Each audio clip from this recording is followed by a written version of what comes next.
Ya, pembina langsung.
Bikin video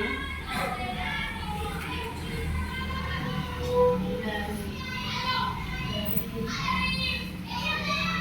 tradisikan tersebut sikap guru dan murid terhadap temannya mungkin itu kurang sopan karena masih ada pembulian dan semacamnya. Selanjutnya, apakah makna disiplin? Disiplin itu dari bahasa Latin yaitu disciplina yang artinya belajar.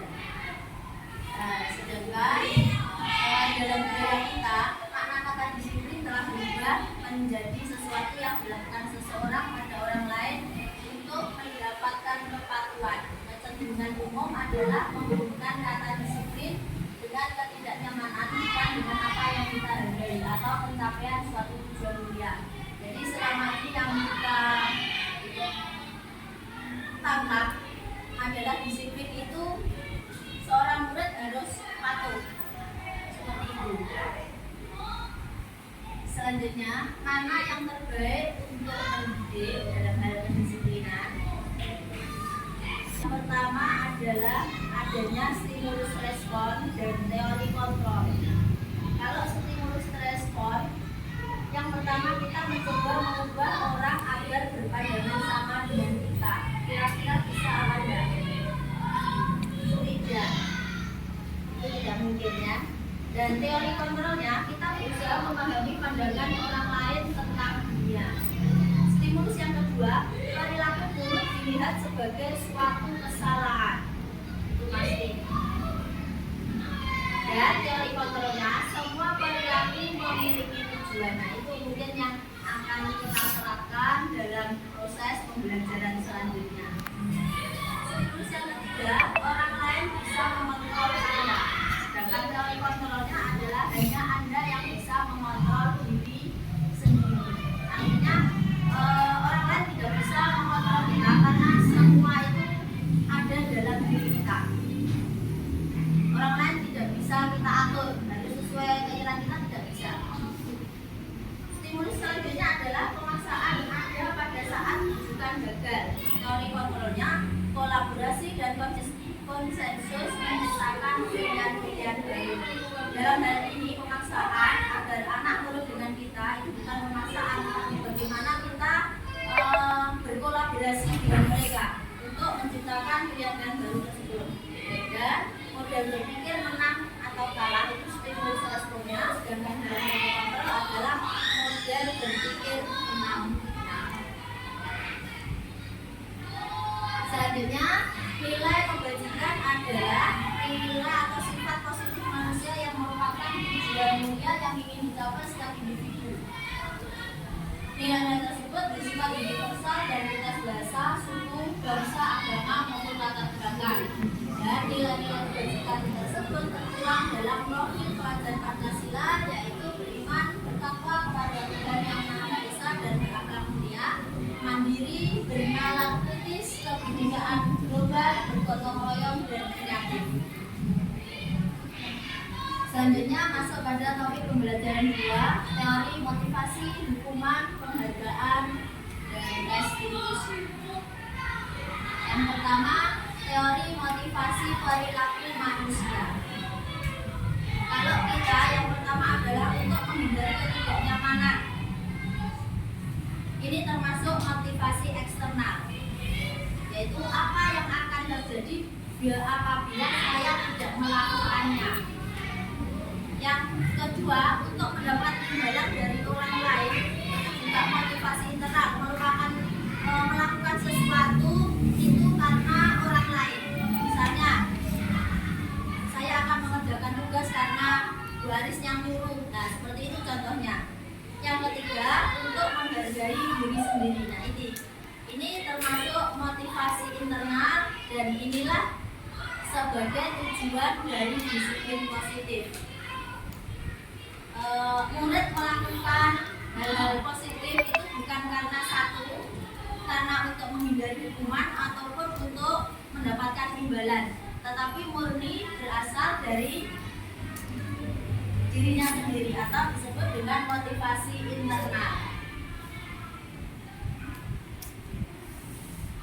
Ini jika seorang murid itu dihukum oleh penghargaan.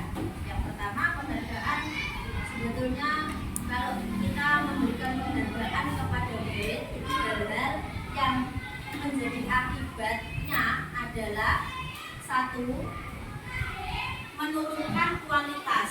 Jadi mereka mengerjakan itu ya karena ada penghargaannya. Kalau tidak ada penghargaannya, cenderung dia malas.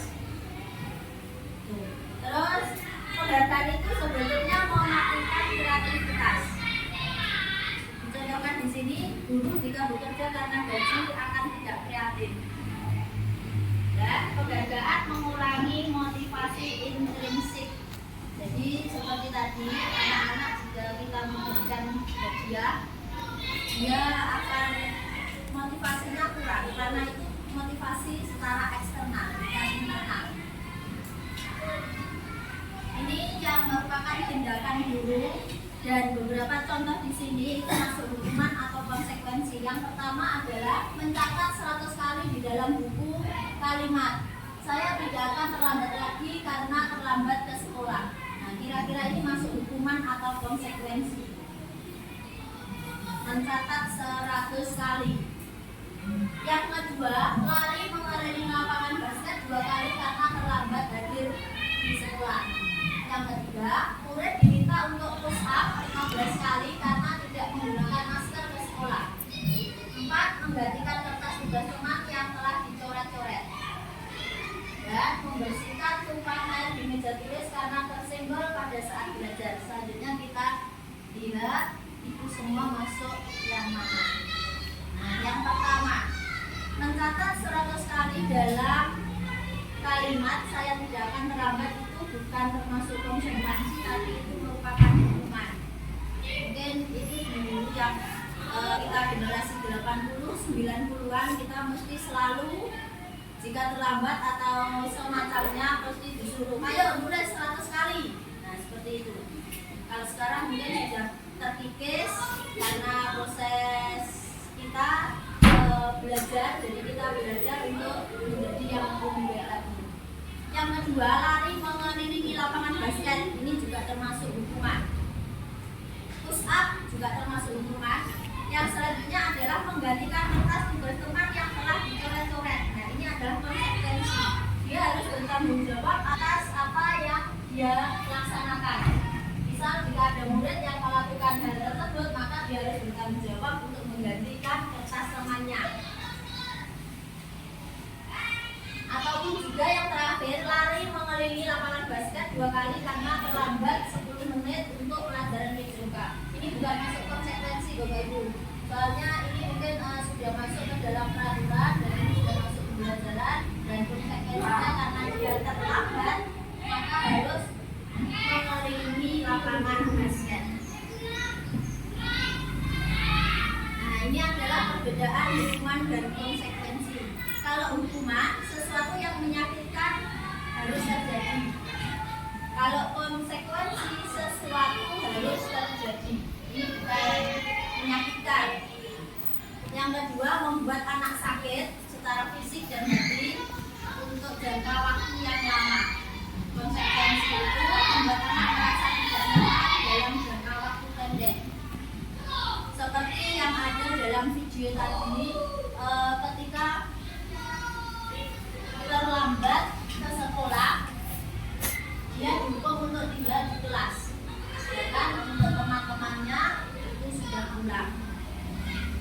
Yang berikutnya, anak membenci kedisiplinan karena dia merasa tersakiti dengan kedisiplinan yang terjadi. Tetapi konsekuensi itu adalah anak menghargai disiplin. Hukuman itu bersifat paksaan, kalau konsekuensi stimulus atau tanggapan. Mendorong anak menyakiti diri sendiri, kalau konsekuensi mendorong anak agar mudah menyesuaikan diri. Dalam hal hukuman, konsep diri yang buruk, sedangkan konsekuensi konsep diri yang baik. Anak belajar untuk menyembunyikan kesalahan. Ini karena dia takut. Biasanya kalau dia melakukan kesalahan, dia sering berbohong. Nah, itu adalah konsekuensi atau akibat dari hukuman. Sedangkan konsekuensinya, anak belajar untuk mematuhi peraturan. Itu beberapa perbedaan hukuman dan konsekuensi. Sekarang restitusi. Apa itu sebetulnya restitusi? Restitusi adalah proses menciptakan kondisi bagi murid untuk memperbaiki kesalahan mereka sehingga mereka bisa kembali pada kelompok mereka dengan karakter yang lebih kuat. Dan restitusi ini juga merupakan proses kolaboratif yang mengajarkan murid untuk mencari solusi untuk masalah mereka dan membantu murid berpikir tentang orang seperti apa yang mereka ingin menjadi atau tujuan dia dan bagaimana mereka harus memperlakukan orang lain. Ini 9 ciri dari restitusi. Yang pertama, belajar dari kesalahan, memperbaiki hubungan, menawarkan bukan memaksa. Restitusi diri adalah cara terbaik. Menuntut untuk melihat ke dalam diri, mencari kebutuhan dasar, berfokus pada karakter bukan tindakan, berfokus pada solusi, dan yang terakhir mengembalikan murid yang berbuat salah pada kelompoknya, bukan malah menghakimi. Ini merdeka. Menurut Ki Hajar Dewantara, merdeka itu artinya tidak banyak terlepas dari perintah, akan tetapi juga cakap buat memerintah diri sendiri. Selanjutnya, topik pembelajaran 3 yaitu keyakinan kelas. Nah, ini mengapa tidak peraturan kelas saja? Mengapa harus keyakinan kelas? Mengapa kita memiliki peraturan harus menggunakan helm? Ini contohnya ketika berkendara, mengapa harus menggunakan helm? Mungkin yang ada pada pikiran kita menggunakan helm itu agar selamat, untuk melindungi diri. Mengapa kita memiliki peraturan membuang sampah di tempatnya? Mengapa kita memiliki peraturan harus datang tepat waktu pada saat mengikuti pelatihan? Nah, untuk mendukung motivasi intrinsik mengembalikan ke nilai-nilai atau keyakinan karena akan lebih menggerakkan seseorang dibanding mengikuti serangkaian peraturan. Jadi ada peraturan nanti yang akan menjadi keyakinan dan menjadi lingkungan positif. Dari lingkungan positif inilah nanti akan tercipta budaya positif. Nah, ini sebetulnya yaitu langkah-langkah membuat keyakinan kelas. Ini karena tadi proses memvideo downloadnya itu terhalang dengan sinyal, maka ini contoh foto-foto saja langkah-langkah dalam membuat keyakinan sekolah atau keyakinan kelas. Yang pertama, mempersilahkan warga sekolah atau murid untuk bercurah pendapat apa yang perlu disepakati di dalam kelasnya. Terus mencatat semua masukan para murid di papan tulis atau kertas di mana semua anggota kelas warga sekolah bisa melihat. Kemudian menyusun dan meninjau kembali curah pendapat yang sudah ada. Masuk bakalannya.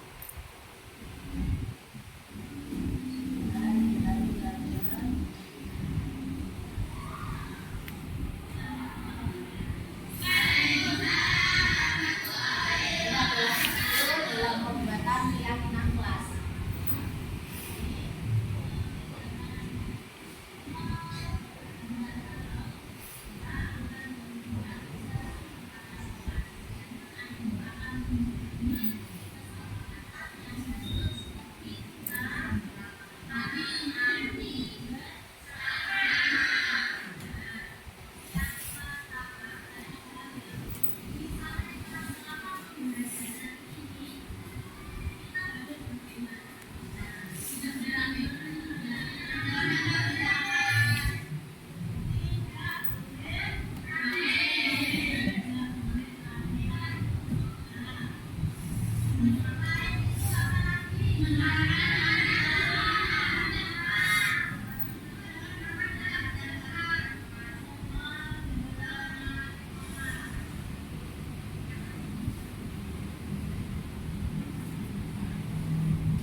Itu tadi adalah contoh pembuatan keyakinan kelas Bapak Ibu.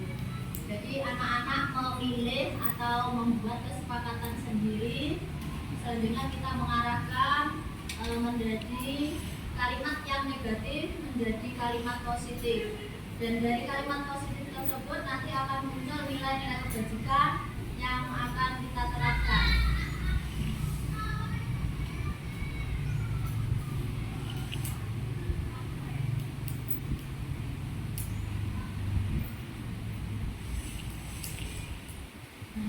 Peraturan, kalau peraturan misalnya selalu memberikan itu ke tempatnya, itu masuk dalam kategori bertanggung jawab. Dilarang mengganggu orang lain. Keyakinan kelas atau kebajikan yang dituju adalah menghormati orang lain dan diri sendiri. Hadir di sekolah 15 menit sebelum belajar dimulai, itu masuk dalam menghormati orang lain dan komitmen pada tujuan. Dilarang melakukan kekerasan. Ini menghormati orang lain. Terus dilarang menggunakan narkoba. Ini adalah kebajikan yang dituju adalah agar menjadi sehat. Selanjutnya topik pembelajaran yang keempat yaitu kebutuhan dasar manusia dan dunia yang berkualitas. Sebetulnya kebutuhan dasar manusia itu ada 4. Yang pertama adalah kebutuhan kasih sayang dan rasa diterima. Yang kedua kesenangan. Yang ketiga, penguasaan, kebebasan, semua itu untuk bertahan hidup. Ini contoh, perilaku manusia memukul teman dan menghinanya. Sebetulnya kebutuhan yang mungkin berusaha dipenuhi oleh anak tersebut adalah kekuasaan. Dia menunjukkan kekuatannya.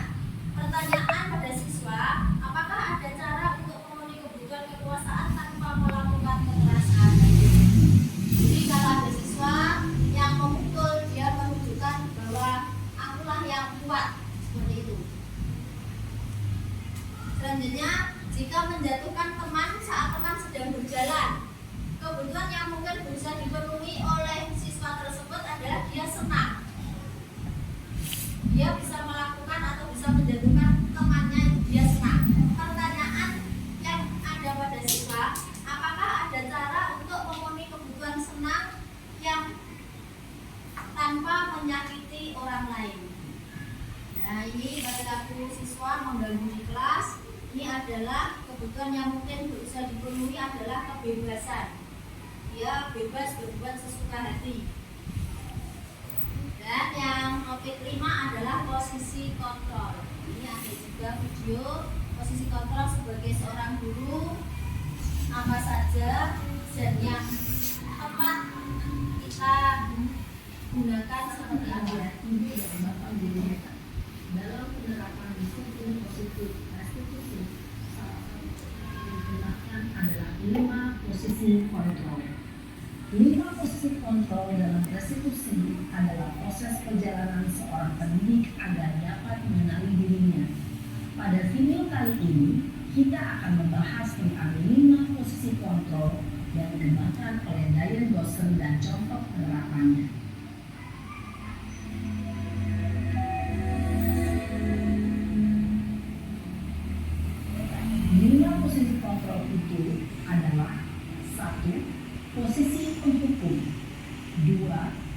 posisi pembuat merasa bersalah.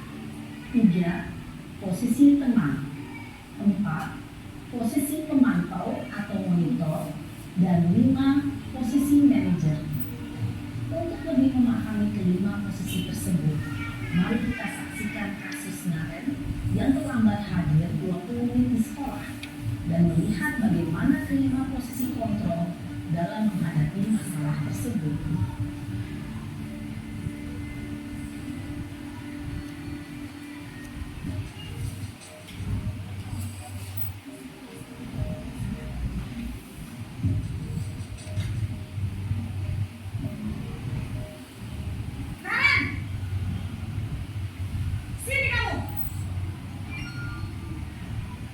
Selamat pagi, Bu. Selalu terlambat. Kamu deh, pasti terlambat. Maaf, Bu. Saya Apa? Apa coba? Alasan kamu apa lagi? Kapan sih kamu tidak terlambat? Malas sekali ya kamu jadi anak. saya Dasar pemalas. Gak kapok-kapok sih kamu. Sudah berapa kali terlambat? Sana, kamu keliling lapangan basket 2 kali. kenapa saya harus keliling lapangan basket, Bu? Kenapa? Kamu lawan ibu. Berani-beraninya jawab. Sudah terlambat, masih berani jawab pula. Sekarang, keliling lapangan basket 5 kali sekalian. Biar kapok. Cepat. Pergi sana lapangan basket. Posisi menggum. Karena dia terlambat, Posisi maka mengukur biasanya berbicara dengan nada tinggi, menghabis, menunjuk-nunjuk, menyakiti, dan menunjuk. Itu bisa berupa fisik maupun psikis. Ibu dan bapak guru hebat. Dampak yang terjadi pada murid ketika guru berada pada posisi tertentu adalah murid cenderung akan memberontak, bahkan dendam.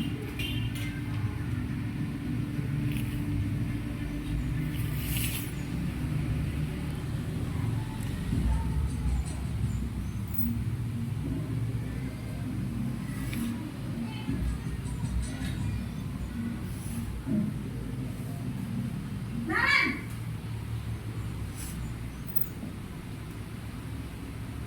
Selamat pagi, Bu. Naren. Kamu kenapa terlambat lagi, nak? Ya Tuhan, Naren. Kamu senang ya bikin ibu susah ya? Kalau kamu terlambat lagi, nanti ini yang ditegur bapak kepala sekolah, nak. Disangka ibu tidak bisa membina kamu. Duh, gimana ini? Maaf, Bu. Duh, Gusti Naren. Kamu suka ya kalau ibu ditegur bapak kepala sekolah? Terus, sekarang ibu harus tulis apa yang di buku absen? Ini kamu sudah sering terlambat loh. Ibu harus apa coba? Maaf, Bu. Maaf sekali. Ya sudah, lain kali jangan bikin ibu susah lagi ya nak ya. Ibu tidak akan kuat lagi kalau kamu begini terus. Bisa jantungan kalau ibu ditegur bapak kepala sekolah. Sana cepat kelas. Maaf ya, Bu. Maaf sekali.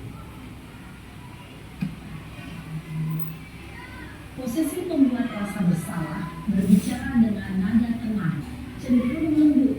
Namun kata-kata yang diutarakan membuat murid merasa menjadi orang yang gagal, memandang dirinya sendiri, merasa tidak berharga, dan tidak sanggup membahagiakan orang lain. Ketika guru mengambil posisi pembuat rasa bersalah, murid akan menganggap dirinya yang bersalah dan ia akan menyimpan emosi negatif tersebut di dalam dirinya.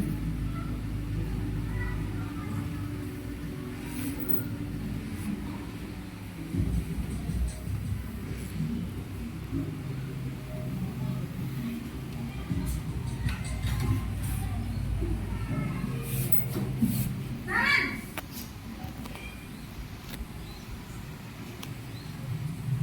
Selamat pagi, Bu.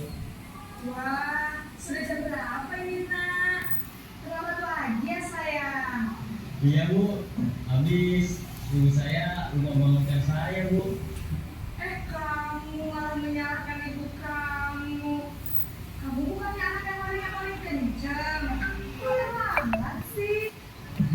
Iya Bu, saya memang terlambat bangun tadi. Jadi biarpun saya lari kencang, tetap gak kencang Bu. Ya sudah sana, nanti lain kali larinya lebih kenceng lagi ya, biar gak terlambat lagi. Bikin seneng ibu, demi ibu, bisa kan? Bisa lah Bu. Ya sudah sana masuk kelas, ibu beresin urusan absen kamu. Kamu ini ada-ada saja. Dalam posisi teman, guru berbicara dengan nada suara ramah, akrab, cenderung bersenda gurau untuk menjaga suasana tetap santai. Murid akan merasa senang, aman, dan akrab dengan guru. Identitas yang tercipta adalah identitas sukses atau berhasil. Namun, perlu diingat, karena ini masih dorongan eksternal, maka ada faktor ketergantungan dari murid kepada orang tertentu. Di sini, guru absennya, sehingga di lain waktu, murid bisa berperilaku baik, namun hanya kepada orang-orang tertentu saja.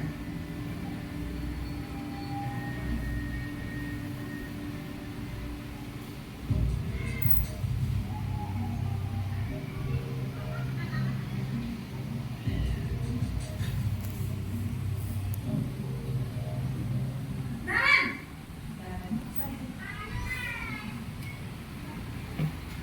Selamat pagi Bu. Naren, apa peraturan sekolah kita tentang jam berapa kita harus masuk sekolah, nak? Kita harus di sekolah jam 7 Bu. Iya betul, sekarang sudah jam 7.20. Naren sudah tahu konsekuensinya jika terlambat hadir. Paham Bu, saya harus tinggal kelas pas jam istirahat selama 20 menit. Iya benar, konsekuensinya demikian. Jadi nanti jam 9.30 pas istirahat, kamu harus tinggal di kelas, kerjakan tugas tambahan untuk ketertinggalan kamu, ya? Baik Bu. Posisi pemantau mengandalkan penghitungan atau data untuk mengontrol murid. Guru mengarahkan murid berdasarkan peraturan dan konsekuensi. Seorang pemantau menunjukkan bahasa tubuh dan ekspresi wajah yang datar dan cenderung formal.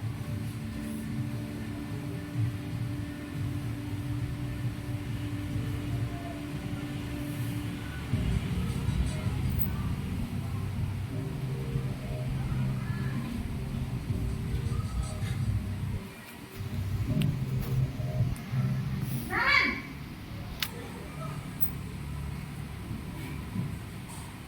Selamat pagi Bu. Selamat pagi, Naren.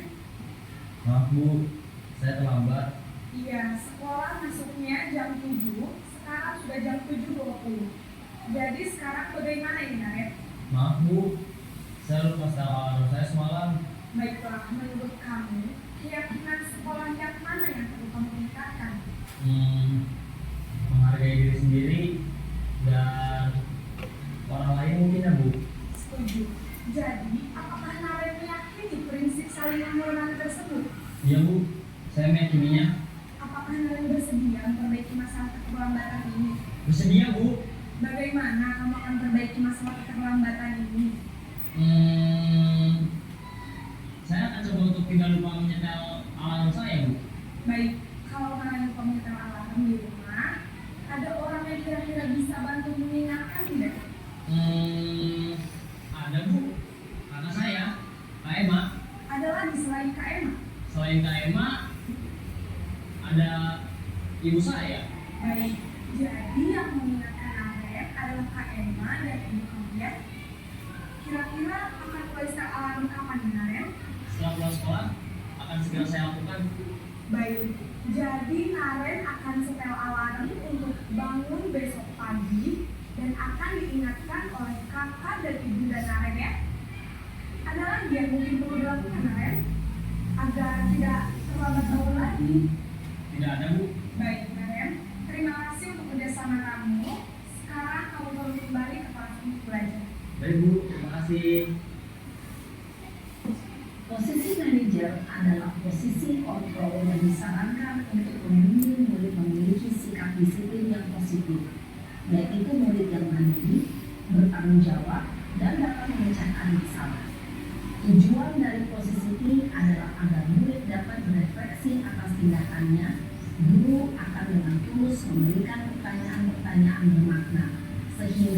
agar murid dapat belajar dari kesalahannya dan mencari sebuah solusi untuk menyelesaikannya. Ibu dan bapak guru hebat, setelah mengamati adegan kelima posisi kontrol tadi, kira-kira posisi mana yang paling ideal? Posisi mana yang dapat menunjang motivasi intensif murid? Ya, tentu posisi manajer. Posisi ini memang posisi ideal yang ingin dituju setiap pendidik. Pada posisi inilah, guru dapat mendapatkan disiplin positif yang berpihak pada murid, yang memerdekakan murid. Jalanan seorang pendidik tentunya tidak mudah untuk sampai pada posisi seorang manajer. Namun, tujuan kita pasti, yaitu menciptakan murid-murid yang mandiri, merdeka, dan bertanggung jawab.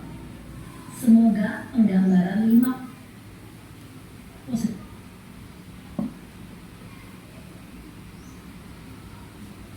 Tadi adalah video 5 posisi kontrol yang dicontohkan, dan dari kelima posisi kontrol tersebut yang ideal adalah sebagai manajer. Kalau dalam pernyataan-pernyataan yang di bawah ini saya kecewa sekali, nah itu adalah membuat merasa bersalah. Kemudian kamu tidak pernah benar melakukannya, itu sebagai posisi penghukum.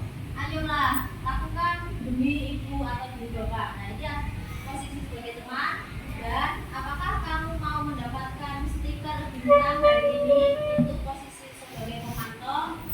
Bagaimana kamu bisa menyelesaikan masalah ini? Itu adalah posisi sebagai manajer. Dan sekali lagi, kamu selalu yang paling terakhir. Nah, ini adalah posisi penghukum, selalu menjatuhkan grade. Di sini ada beberapa, yaitu motivasi yang identitas gagal, identitas berhasil atau sukses, dan identitas kontrol diri. Identitas berhasil itu ada 2, kontrol diri dari luar dan kontrol diri dari diri sendiri. Itu tadi sudah dijelaskan dalam video bagaimana posisi penghukum membuat orang merasa bersalah sebagai teman, pemantau, dan juga manajer. Kalimat-kalimat yang diucapkan dari 5 posisi kontrol tersebut berbeda-beda, dan yang mungkin bisa dirasa nyaman atau masuk dalam pemikiran murid, ya yang ideal yang posisi terakhir yaitu sebagai manajer. Selanjutnya ini adalah segitiga restitusi, di mana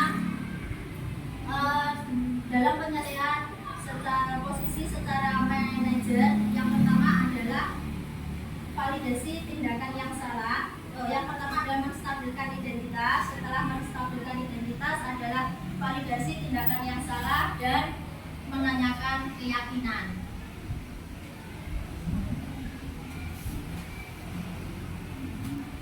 Nah, ini menstabilkan identitas. Jika guru berkata berbuat salah itu hal yang manusiawi, tidak ada manusia yang sempurna. Bapak Ibu juga buat salah, kita pasti bisa menyelesaikan permasalahan ini. Bapak Ibu tidak tertarik untuk mencari tahu siapa yang benar, siapa yang salah, tetapi lebih tertarik untuk menyelesaikan masalah. Yang validasi kebutuhan, yaitu contohnya guru berkata, kamu bisa saja kan melakukan hal yang lebih buruk, tapi kamu tidak melakukannya. Kamu pasti punya alasan mengapa melakukan hal tersebut. Kalau bisa, apa yang penting bagi kamu? Dan apakah kamu bisa melakukan dengan lebih baik besok lagi? Itu kalimat-kalimat dalam validasi kebutuhan. Dan yang terakhir adalah menanyakan keyakinan. Contoh di sini adalah apa nilai yang kita percaya di kelas atau di sekolah kita, nilai-nilai universal apa yang telah kita sepakati, dan kelas yang ideal itu seperti apa. Itu menanyakan keyakinan kelas. Ini contoh penerapan restitusi.